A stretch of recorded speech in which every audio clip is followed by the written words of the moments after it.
Giulio Sotto, un enseignant au centre de graves allégations de harcèlement, a été accusé par ses propres élèves de faire des commentaires déplacés sur leur corps. La situation a dégénéré lorsqu'une élève s'est courageusement manifestée, accusant M. Sotto de l'avoir touché de manière importune. À la suite de cette accusation et de la gravité des déclarations faites par d'autres élèves, M. Sotto a été arrêté. En réponse à ces allégations troublantes, le district scolaire a lancé un examen interne afin d'enquêter de manière approfondie sur les accusations portées contre Giulio Sotto. Les accusations ont soulevé de sérieuses inquiétudes quant à la sécurité et au bien-être des élèves dont il avait la charge. M. Sotto maintient qu'il a emmené l'élève seul dans sa classe pour l'aider dans son travail et nie tout acte répréhensible. Toutefois, les enquêteurs cherchent à comprendre pourquoi M. Sotto a choisi d'être seul avec une élève et pourquoi la porte de sa salle de classe est recouverte d'un cache noir. La présence d'une couverture noire sur la porte de sa classe suscite des soupçons et des questions sur les actions et les intentions de M. Sotto. Les enquêteurs cherchent à savoir s'il s'agissait d'une pratique régulière dans sa classe ou s'il y avait une raison spécifique pour l'utiliser lors de cet incident particulier. Dans le cadre de l'enquête en cours, il est essentiel de veiller à ce que toutes les mesures nécessaires soient prises pour sauvegarder les intérêts des élèves et les protéger de tout préjudice potentiel. Le district scolaire et les forces de l'ordre collaborent probablement pour rassembler toutes les informations et preuves pertinentes afin de prendre des décisions éclairées. Les allégations contre Giulio Sotto sont très préoccupantes car elles mettent en jeu la confiance et le bien-être des élèves, qui doivent se sentir en sécurité et respectés dans leur environnement éducatif. L'enquête vise à découvrir la vérité derrière les accusations et à déterminer s'il y a eu une mauvaise conduite ou un comportement inapproprié. Dans la conversation entre l'enquêteur et Giulio Sotto, il y a des déclarations contradictoires concernant les allées et venues d'un élève dans un parc ou sur un terrain de basket. Les enquêteurs tentent de recueillir des informations sur la blessure de l'élève et la présence d'une écharpe sur son bras. Cependant, les détails fournis par Sotto semblent incohérents et soulèvent des doutes quant à l'exactitude de son récit. Au cours de la discussion, les enquêteurs soulignent que les images vidéo contredisent l'affirmation de Sotto selon laquelle le bras de l'élève était nu lorsqu'elle est arrivée dans la salle de classe. La vidéo montre clairement l'élève portant une écharpe, ce qui jette un doute sur l'exactitude des souvenirs de Sotto concernant l'incident. Au fil de la conversation, les enquêteurs abordent les allégations de comportement inapproprié avec un élève. Sotto nie avec véhémence tout comportement inapproprié et insiste sur le fait que ses interactions avec les élèves sont ludiques et amicales. Cependant, les enquêteurs expriment leur scepticisme et partagent des informations sur d'autres élèves qui ont eu des expériences positives avec Sotto en tant qu'enseignant. Les enquêteurs confrontent Sotto à des allégations spécifiques et il nie tout d'abord avoir touché les élèves de manière inappropriée. Cependant, après un interrogatoire plus poussé, il admet avoir donné des coups de poing et chatouillé les élèves. Sotto maintient que eux sont les élèves qui ont initié le contact physique et insiste sur le fait qu'il n'a rien fait de mal. Il évoque une plainte antérieure d'un élève au sujet des chatouilles, mais la rejette comme un jeu inoffensif. Il affirme qu'il a consulté un conseiller pour cette affaire, ce qui laisse entendre qu'elle a été résolue et qu'il n'y a pas eu de mauvaise conduite. La conversation entre l'enquêteur et Sotto révèle la complexité de l'enquête sur les allégations de comportement inapproprié, les déclarations contradictoires et les divergences entre les récits de Sotto et les preuves vidéo créent une incertitude quant à la véracité de l'affaire. Face à ces allégations, M. Sotto maintient qu'il est un enseignant amical et attentionné qui cherche à créer des liens forts avec ses élèves. Il pense que son approche chaleureuse et affectueuse est sa façon de montrer son soutien et d'établir des relations positives avec les élèves dont il s'occupe. Cependant, il reconnaît que certaines personnes peuvent percevoir son comportement comme dépassant les limites et étant excessif. La situation est d'autant plus intrigante que d'autres enseignants de l'école ont engagé des discussions sur l'importance de la prudence dans les interactions physiques avec les élèves. Ces discussions soulignent l'importance de maintenir des limites appropriées et de veiller à ce que les relations entre enseignants et élèves soient fondées sur le professionnalisme, la confiance et le respect.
Au fur et à mesure que les enquêteurs approfondissent les allégations contre M. Soto, ils sont confrontés à une question complexe et délicate.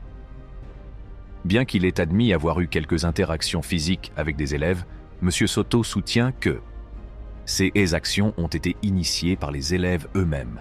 Il défend fermement sa nature amicale et son désir sincère d'établir des liens avec ses élèves, affirmant que ses intentions étaient purement inoffensives et visaient à favoriser un environnement d'apprentissage positif. L'incertitude entourant les allégations laisse les enquêteurs aux prises avec la tâche de discerner la vérité parmi des récits et des opinions divergents. La priorité reste d'assurer la sécurité et le bien-être des élèves concernés tout en préservant l'intégrité de l'établissement d'enseignement. Le cas de M. Soto est un rappel poignant de l'importance de maintenir des limites professionnelles claires entre les éducateurs et les élèves. S'il est essentiel d'établir une relation et une confiance avec les étudiants pour un enseignement et un apprentissage efficaces, les éducateurs doivent rester prudents quant à la nature de leurs interactions. En outre, les opinions divergentes sur le comportement de M. Soto soulignent la nécessité d'un dialogue ouvert et d'efforts collectifs pour établir des lignes directrices et des attentes claires en CE qui concernent les interactions entre enseignants et élèves au sein de la communauté scolaire. C'est l'occasion pour l'école d'aborder ces questions de manière proactive et de développer des politiques globales afin de garantir un environnement d'apprentissage sûr et respectueux pour tous les élèves. Au cours de l'enquête, M. Soto a été interrogé sur les graves allégations de plusieurs élèves concernant un comportement inapproprié et des commentaires sur leur corps. Malgré la gravité des accusations, M. Soto nie fermement tout acte répréhensible et semble sincèrement confus et bouleversé par toute cette situation. L'enquêteur chargé de l'affaire adopte une approche de soutien et d'empathie, soulignant l'importance de l'honnêteté et encourageant M. Soto à admettre les erreurs qu'il a pu commettre. Tout au long de la conversation, M. Soto maintient son innocence et insiste sur le fait qu'il a toujours traité ses élèves avec gentillesse et respect. Il insiste sur le fait que ses intentions n'ont jamais été malveillantes ou nuisibles. L'enquêteur tente de créer un espace sûr pour qu'il puisse exprimer ses inquiétudes ou ses regrets. Mais M. Soto nie catégoriquement avoir eu un comportement inapproprié. Tout en reconnaissant les émotions de Soto et en l'encourageant à communiquer ouvertement, l'enquêteur lui conseille de ne pas se présenter comme un monstre. Cette mise en garde sert à lui rappeler que l'enquête vise à comprendre les faits et à garantir une évaluation juste et objective des allégations. Au cours de l'entretien, un aspect préoccupant apparaît, à savoir la baisse significative des résultats scolaires d'un élève après le 13 février. L'élève, qui recevait auparavant des notes élevées, a soudainement commencé à échouer dans la classe de M. Soto. L'enquêteur souhaite explorer les raisons de cette chute soudaine et déterminer si elle peut être liée à un incident survenu le 13 février. La curiosité de l'enquêteur pour cette date spécifique suggère qu'il pourrait y avoir une corrélation entre l'incident et les difficultés scolaires de l'élève. Il se demande alors si la baisse des résultats de l'élève n'est pas la conséquence d'un événement ou d'une expérience défavorable qui s'est produit à cette date.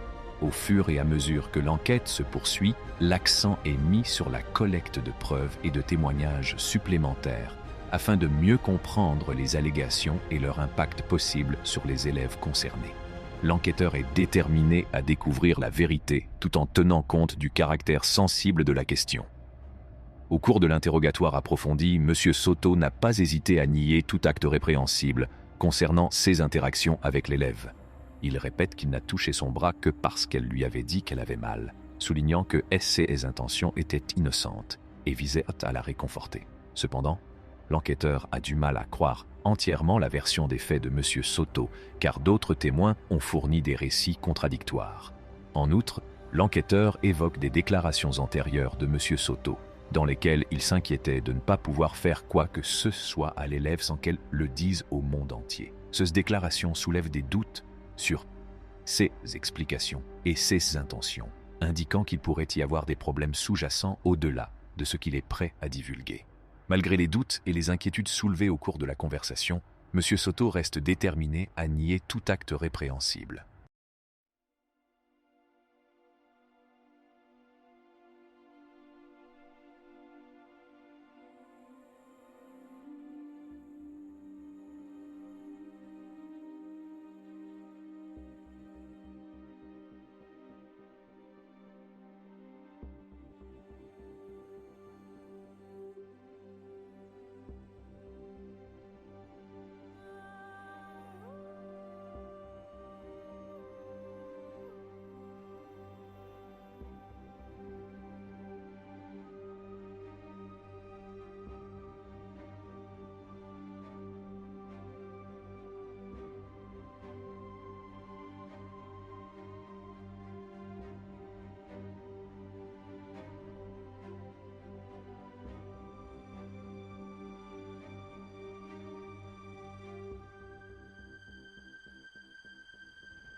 Il propose d'autres explications à la baisse des notes de l'élève, qu'il attribue à d'éventuelles difficultés scolaires ou à des problèmes personnels. Toutefois, l'enquêteur doit examiner attentivement ces explications et déterminer s'il existe d'autres facteurs contributifs, en particulier à la lumière des graves allégations formulées à l'encontre de M. Soto. Au fur et à mesure que l'enquête progresse, l'accent est mis sur la collecte de preuves et de témoignages supplémentaires afin d'acquérir une compréhension globale de la situation. L'enquêteur comprend la gravité des allégations et l'importance de faire preuve de rigueur et d'objectivité dans ses conclusions. Il tient également compte de l'impact de ces allégations sur les élèves concernés et leurs familles. Il est essentiel de traiter l'affaire avec sensibilité et de donner la priorité au bien-être et à la sécurité de tous les élèves tout au long de la procédure d'enquête. Alors que M. Soto continue de nier tout acte répréhensible, l'enquêteur est confronté à la tâche difficile de reconstituer le puzzle des récits et déclarations contradictoires. L'enquêteur doit prendre en compte tous les points de vue et toutes les preuves afin de garantir une résolution juste et équitable de l'affaire. Au cours de l'enquête, les enquêteurs mettent en avant des points cruciaux qui jettent le doute sur les explications et les actions de M. Soto. Ils se concentrent sur la capacité, l'opportunité et l'éventuelle intention de M. Soto de commettre les actes allégués. Lorsqu'il tente de minimiser le temps qu'il a passé seul avec l'élève, les enquêteurs rétorquent que même une courte période de 15 minutes peut fournir une occasion suffisante pour qu'un comportement inapproprié se produise. L'attitude défensive de M. Soto en réponse à ces observations soulève des inquiétudes, car elle témoigne d'un manque de transparence et de volonté d'aborder les allégations de front. Les enquêteurs soulignent en outre que la baisse des notes de l'élève correspond à la période de l'incident signalé, ce qui fait que les explications de M. Soto concernant les difficultés scolaires de l'élève ne semblent pas correspondre à la situation. Les preuves vidéo et les témoignages d'autres élèves ne concordent pas avec les déclarations de M. Soto, ceux qui renforcent les soupçons des enquêteurs. Ils soulignent l'importance de l'honnêteté et l'encouragent à parler franchement de ce qui s'est réellement passé. Ils l'invitent à aborder la conversation en adultes intelligents, en reconnaissant que la vérité est essentielle pour parvenir à une résolution équitable de cette affaire.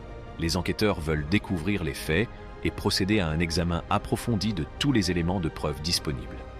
Ils reconnaissent la gravité de la situation et l'impact qu'elle peut avoir sur toutes les parties concernées. Ils soulignent l'importance de traiter les allégations avec sérieux et objectivité, en gardant le bien-être des élèves au premier plan de l'enquête. Au fur et à mesure que l'enquête progresse, les enquêteurs restent vigilants dans leur recherche de la vérité. Ils comprennent l'importance d'une évaluation complète et impartiale et s'efforcent de traiter l'affaire avec sensibilité et attention. Les inspecteurs sont déterminés à faire toute la lumière sur cette affaire, même si M. Soto se montre inquiet à l'idée d'être arrêté pour quelque chose qu'il affirme ne pas avoir fait. Au cours de la discussion, les enquêteurs font remarquer qu'il manque peut-être un élément du récit, ce qui implique que M. Soto a peut-être posé sa main sur la poitrine de l'élève. M. Soto maintient son innocence bien qu'il ait nié avoir délibérément mis son emploi et sa carrière en péril. Les inspecteurs évoquent ensuite le fait que d'autres enfants ont porté plainte contre M. Soto, affirmant qu'il les a touchés de manière inappropriée et qu'il leur a fait des commentaires déplacés. Ils lui demandent directement si ces enfants mentent ou non. Cela place M. Soto dans une position précaire, mais il maintient qu'il n'a pas commis de faute intentionnelle et continue de réfuter les allégations. Les enquêteurs présentent des preuves substantielles et leurs préoccupations quant à la probabilité que M. Soto ait été impliqué dans les actes répréhensibles présumés. Ils soulignent l'importance de l'honnêteté et souhaitent une explication à la fois directe et honnête. L'attitude défensive de M. Soto et son incapacité à fournir des réponses cohérentes soulèvent d'autres questions. Les inspecteurs s'obstinent à rechercher la vérité, tandis que M. Soto continue de nier les allégations malgré son anxiété persistante quant à leur issue potentielle. À mesure que des accusations sont portées par un plus grand nombre d'étudiants, la situation devient de plus en plus compliquée et il est indispensable de régler la question dans la plus grande transparence et sincérité.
Au fur et à mesure que l'enquêteur présente des allégations spécifiques et souligne les incohérences dans le récit de M. Soto, la tension dans la salle devient palpable. L'attitude défensive initiale de M. Soto est évidente. Il nie avec véhémence tout attouchement inapproprié, soutenant vigoureusement qu'il n'est pas un pervers et qu'il n'a rien fait de mal.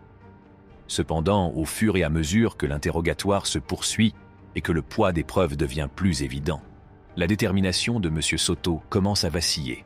Sous la pression croissante, M. Soto admet avoir touché le bras d'un élève.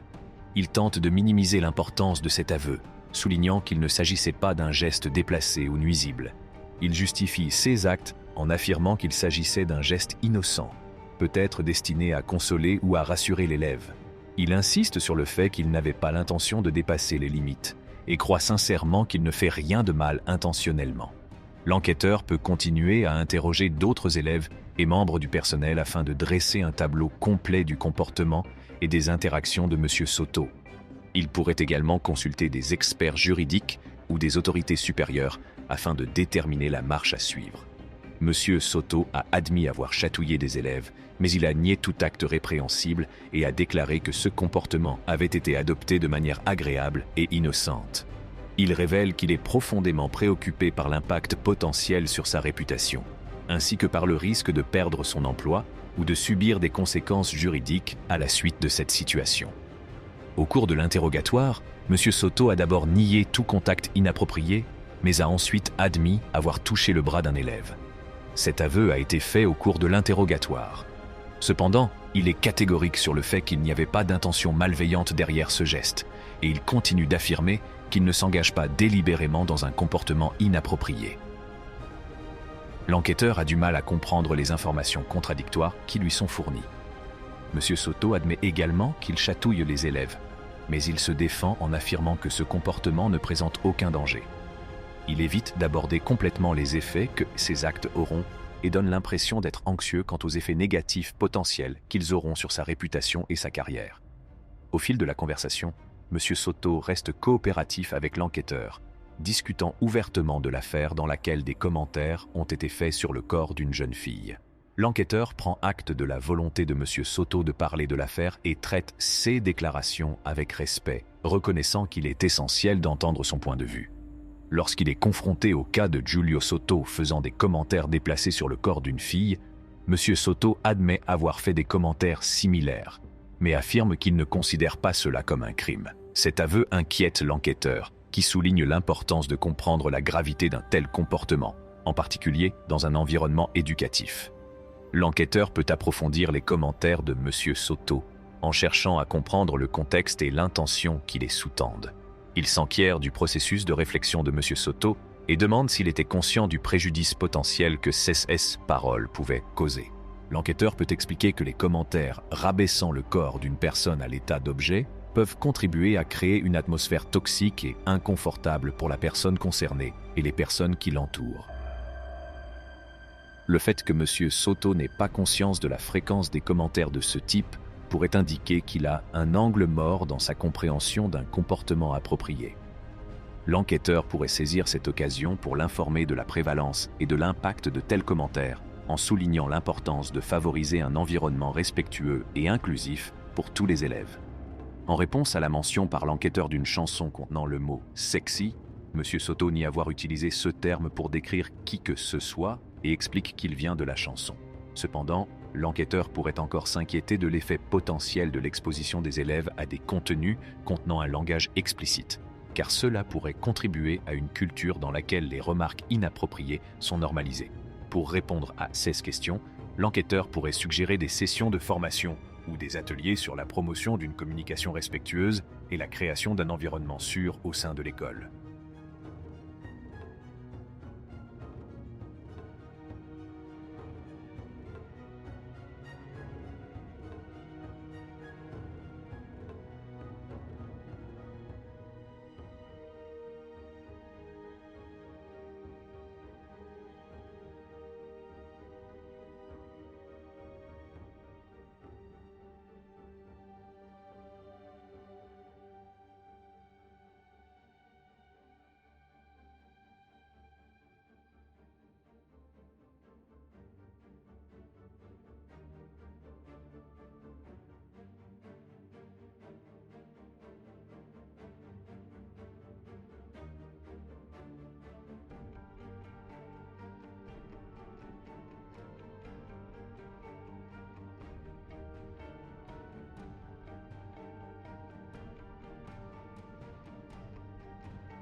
Ces programmes peuvent contribuer à sensibiliser à l'impact des mots et des actions sur les élèves et à renforcer l'importance du respect des limites professionnelles. Au cours de la conversation, l'enquêteur écoute attentivement les explications de M. Soto tout en lui donnant des conseils sur la conduite à adopter. L'objectif n'est pas seulement d'aborder les incidents spécifiques, mais aussi d'aider M. Soto à comprendre comment éviter les pièges potentiels à l'avenir. L'enquêteur présente les preuves fournies par les caméras et il devient évident que Julio a effectivement eu un comportement inapproprié. Le détective est déterminé à amener Julio à expliquer ses actes et à comprendre la gravité de la situation. Cependant, les craintes de Julio d'aller en prison et de perdre son emploi persistent, ce qui rend la conversation tendue et chargée d'émotions. L'enquêteur rassure Julio en lui expliquant que son objectif premier est de l'aider et de veiller à ce que justice soit faite. Il insiste sur le fait qu'il veut comprendre sa version des faits et lui donner l'occasion d'expliquer pleinement ses actes. L'enquêteur reconnaît les conséquences potentielles auxquelles Julio est confronté, mais il insiste également sur le fait que l'honnêteté et la coopération peuvent conduire à une issue plus favorable. Au cours de la conversation, Julio prend la décision de demander un avocat, signalant ainsi son droit à une représentation légale. L'enquêteur respecte cette décision et comprend que Julio a besoin de temps pour consulter un professionnel du droit qui pourra le conseiller sur la manière de naviguer dans la procédure judiciaire. En conséquence, la conversation prend fin et l'affaire reste ouverte. La demande d'avocat de Julio signifie que toute communication ultérieure passera par son conseiller juridique, ce qui garantit la protection de ses droits tout au long de la procédure. Pensez-vous qu'une véritable justice a été rendue? Pourrez-vous désormais faire confiance aux enseignants? Pensez-vous que Julio Soto est une victime ou un méchant? Y a-t-il d'autres aspects de cette affaire qui restent cachés? Faites-nous part de vos réponses dans la section des commentaires ci-dessous et partagez cette vidéo avec vos amis et votre famille pour les sensibiliser et abonnez-vous à notre chaîne pour recevoir d'autres vidéos de ce type. En attendant, prenez soin de votre entourage. Merci d'avoir regardé cette vidéo.